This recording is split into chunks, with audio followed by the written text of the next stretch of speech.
Hello.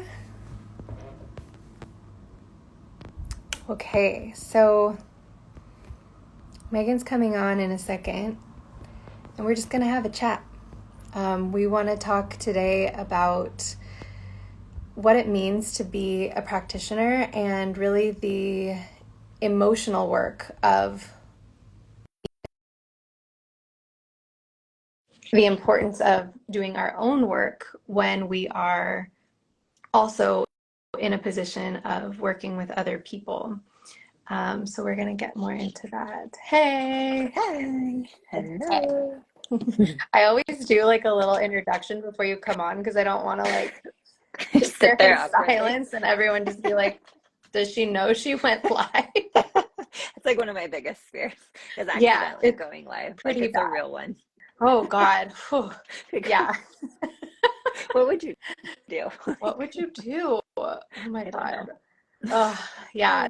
This is on purpose. We're meaning to come live We are. today to have a chat. And in my pre-introduction, I said that we are talking about the emotional work of being a practitioner and the importance of doing our own work within that. And one of the things we were just talking about was, um, we really believe that you can only take someone that you're working with as far as deep as you yourself have gone. And so I think all of us as practitioners obviously really desire to work deeply with people and work at the roots of things. And what we've really seen over the years is like the importance of like reflecting that back to our own selves and seeing the opportunities to grow and to deepen our own practices so that we can keep growing externally as well too. So what have you found with that, Megan? Well, I just know there's a lot of, it's like we do trainings, we do programs, we get our degrees, we go and we learn all this like really, powerful and profound information. And it's like we're sent out into the world as practitioners, um, as though the work is done, right? As though it's like we learned how to implement an autoimmune paleo diet. We learned what supplements to bring in. Maybe we even learned how to read labs, and those are all really important skills, but they can only take you so deep when you're sitting across the table from someone and you're working with somebody. So what I like to think about is how can I deepen my practice by looking at my self-doubt? How can I deepen my practice by going deeper with my shadow work, as we say? And this is more than just a strategy, right? There's no strategy. I wish that my mentors could have said, okay, Megan, or Meg, as a lot of people call me, this is the strategy you need to operate under in order to step into your power, release your self-doubt, and confront your shadow work. As much as that would be great, as much as I wish I was a formula, I'm not.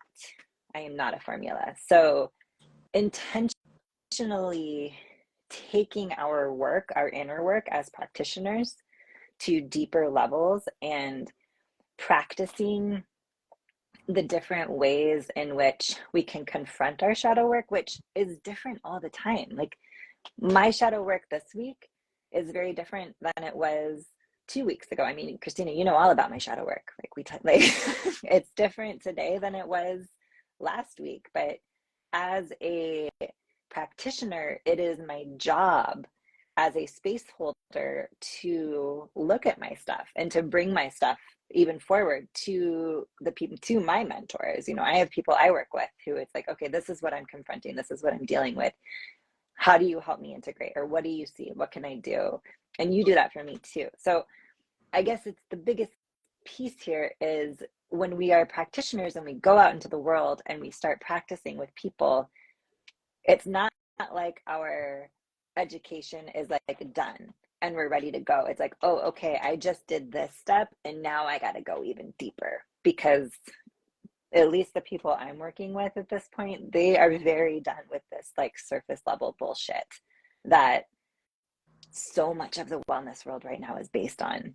And it's like, I was just writing a blog today on how, you know, pretty much any client can type in 4 words of what their ailment or what it is that they're struggling with. You can put it into Chat GPT and you're going to get an answer, but it's the lack of depth that is missing, that's not enabling people to take their healing to the next level. Mm-hmm. So well said. And I think also people are sick of hearing, like, we all know that we would do better if we like meditated for 5 minutes, or if we breathe for 5 minutes, or that if we, like in my case, if we moved our bodies more, like we all like know, we know that. Everybody knows that. Like every client I have, they already know that. And so I think what we're finding more too is what you're saying of people being sick of the superficial. It's like also just being sick of the obvious of like, please don't give me like this plan or this checklist of all the things that I need to bring in or that I need to do to be healthy. Cause like, I already know I need help figuring out what's underneath the reasons why it's not happening for me right now. And I'm not actually integrating it to my life. And that doesn't always fit into a nice, tidy category of a SMART goal. I love a SMART goal, but like that's a coaching, if you don't know what that is, it's like a coaching, coaching tool, which can be super helpful. But more often than not, that is still kind of operating a little bit on the surface of like, okay, but if I just tell you exactly what you need to do, you're going to do it. But then when life is busy, when we are doing things that are counter to what we say we want to do for ourselves, when big emotions are coming up and we don't know how to meet them, and so we do things to numb them and all this, it's like we just need support in the depth and the things that are under the iceberg. And so I think as a coach, like the way to support people in that way is to understand that depth yourself too, and to feel that, and also like it's a practice too to work with it. And you were saying like work with people and work with your mentors to help you figure that out, because it's often hard to see ourselves as well. But then it can allow us to be these practitioners that are really, that can meet people where they're at and not just like give surface level. There's nothing wrong with like giving advice like that but I think what we're saying is like, if you're feeling that pull to go deeper, or when you're relating with your clients, you're feeling like something's missing, it's because it might be like that, and that's probably what's happening. Yeah. And it's interesting. I had somebody the other day ask me, another nutritionist, to your point, ask, well, I'm a nutritionist and people are coming to me for food recommendations. What am I supposed to give them? And it's like, they know, to your point, they already know what foods are inflammatory for them. But it's our jobs to help them see what needs to first clear in order for the thing to happen, and then be in relationship with that, as opposed to just saying, oh, we need to get you on a gluten-free diet. And if you're a very, very busy mom who you eat one way in your house and everybody else eats different, but you don't have the capacity to make multiple different things, it's like, it's a really big ask. And it's our responsibilities as practitioners to see the person in their life and make sure what we're recommending actually can fit, as opposed to just having the right answer. There's a big, big, big difference. And I think there's a lot of people out there who are really excited and almost like addicted to the right answer. And oftentimes, just because the answer is right within context doesn't mean that it's actually right in the context of that individual. Absolutely. Yeah. And I find that there's always opportunities to actually go deeper. Like I'm thinking of this client I had who came to me and had like these really strong sugar cravings. Like she would like do great all day, and then at the end of the day, she would be eating like Twizzlers and like, just like Mhm. super like kid like candy stuff. And I just think of like really early in my practice, I probably would have been like, here's 10 tips to avoid sugar, drink more Mhm. water, like eat sweet vegetables. I still tell her those things. Like, I don't mean to trivialize these things in the way I'm talking about it, but like for her, that shit didn't work. Yeah. And so for me, I could see what was happening for her. And it was so much more about like feeding this like feeding a need. And we really got to what that need actually was, like more enjoyment. I'm not going to like share it necessarily her whole story, but like actually being able to get to that need and talk about that need and just create space for her to talk about it and the behavior, what she's noticing around it. And then everything shifted from there. We didn't have to do any like forcing, like she didn't need more willpower. She didn't need it, literally like disappeared once we figured out what was the need she was really trying to feed, and then work to get her that in the rest of her life with her relationship, with her family. So it starts to sound a little like life coachy or, things like that too. But in a sense, it's when we're working at the roots look different, For at different everyone. times. Yeah. So being able to kind of see just to be able to take to look at the depths, always within your scope and the way that you're working. But yeah, it can really help to actually get results for your clients, and also make you feel like you're doing work that you want to be doing also. Yeah. So Christina, what's one way right now that you are working with like your shadow work or your like the more difficult sides of running a business and being in practice? Well, I so I'm getting some mentorship myself right now, actually, in terms of intuition and like working on developing intuitive muscles. And for me, it's really fun. It's like I haven't done a learning thing in a while because I just was so saturated, and I was like, oh, this is fun. So with a woman that I really love, and a teacher that I really love. So I am doing work to deepen my intuition and like deepen my trust in myself and my decisions. I've lived a lot of my life in my brain and my head. And so I think doing this type of work and I'm getting mentorship from her as I'm doing it. So when I feel nervous, like I think I'm sensing this and reading, like we have to do live intuitive readings of people, and practice it. And it can feel like, oh my gosh, I'm out of my comfort zone. But she's there being like, okay, ask this, Christina, think about this, think about, and it's like this really safe net of helping me kind of explore this more intuitive um, nature that I have and have been born with, like all of us, but that I sometimes feel afraid to like really step into. And it's helping me so much just to be able to like work with my own energy and know when something's right for me and when it's not, and just really trust internal guidance systems as opposed to like what I should be doing or what I'm supposed to be doing. So that for me has felt really nourishing and really, really good. And just helps me have a place to go, when I've got questions, because there's always answers in when you're working in that way. Mhm. So yeah. What about you? More recently, I've just been really trying to practice this.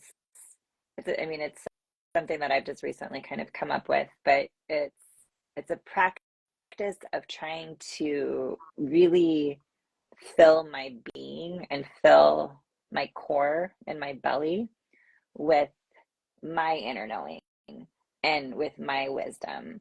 So, part of my shadow work is I have a lot of trauma. And I struggle with pretty significant anxiety just from being a kid with PTSD as a youngster. And my knee jerk oftentimes is to seek out, is to look outside of myself for the answer, look outside of myself for, whatever the wisdom is that's needed. But really trying to deepen my practice of noticing when that happens, but then coming back in. And I mean, in some ways, I guess it's filling myself with me, like, especially for my clients and for my students. It's like people are here to learn from me. They want me. They don't want, me from, filling myself with other people's bullshit that's on the surface level. So really just trying to come back into my body, come back into my wisdom, come back into my presence so that all of my gifts can then come through and fully be accessed. I love it.